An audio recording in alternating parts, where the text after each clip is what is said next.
यह कथा है बुद्ध के समय श्रावस्ती नगर में रहने वाली कृसा गौतमी नामक महिला की। उसका एक बेटा था जो अचानक बीमार होकर मर गया।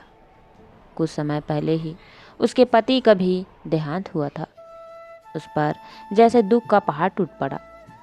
पति की मौत के बाद वह बेटे के आश्रय ही जी रही थी।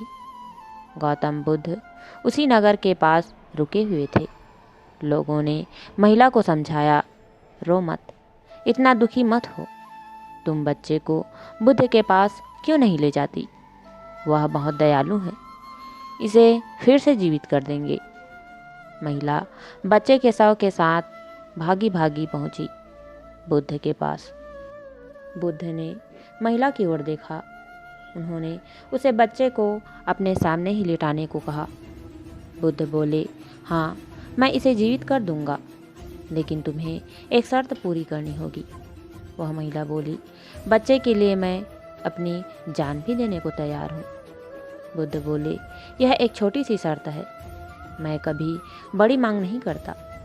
तुम बस बगल के गांव में जाओ और कहीं से सरसों के दाने ले आओ। बस एक बात याद रखो, सरसों के दाने ऐसे घर से आने चाहिए जहाँ कभी किसी की मौत न हुई हो। महिला अपने बच्चे के दुख में सुध-बुध खो बैठी थी। वह बुद्ध की बात को समझ नहीं पाई कि कोई ऐसा घर नहीं हो सकता जहाँ कभी किसी की मौत न हुई हो। वह दौड़ी दौड़ी गांव पहुंची।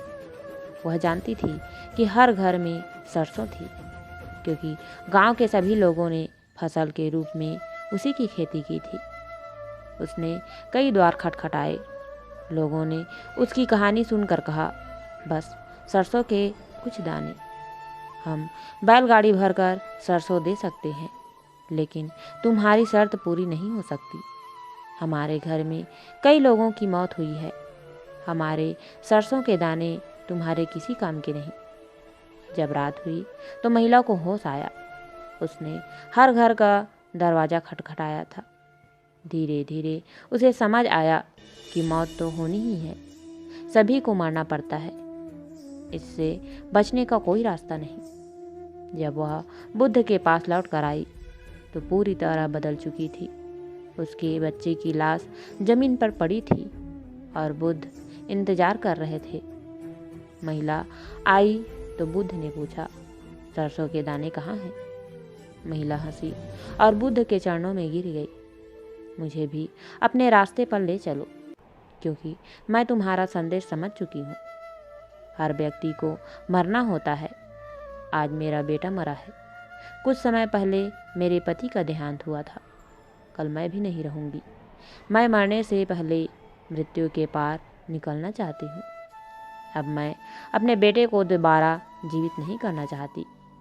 मैं अब खुद कभी नष्ट नहीं होने वाले जीवन का साक्षात्कार करना चाहती हूँ।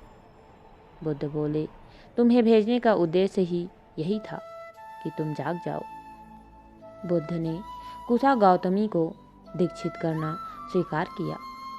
गौतम बुद्ध और गौतमी की कथा हमें अपनी मृत्यु को याद करने का मौका देती है। वह हमें याद दिलाती है कि हम भी इसी पृथ्वी पर हमेशा के लिए जीवित नहीं रहने वाले।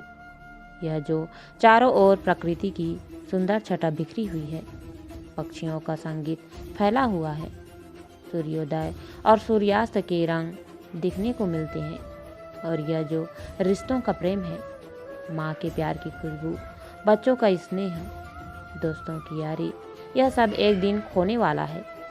इसलिए क्या अच्छा ना होगा कि हम अपने जीवन के लिए हर पल को जागते हुए जिएं, सब कुछ महसूस करते हुए जिएं। बेहोशी में जीवन ना गुजार दें। अपने अभिमान, अहंकार, पद, पैसे और ताकत की दौड़ में ही न रहें। प्रेम, दया और करुणा से भरकर हर पल को पूरी गहराई में जीते हुए इस कीमती जीवन को गुजारें।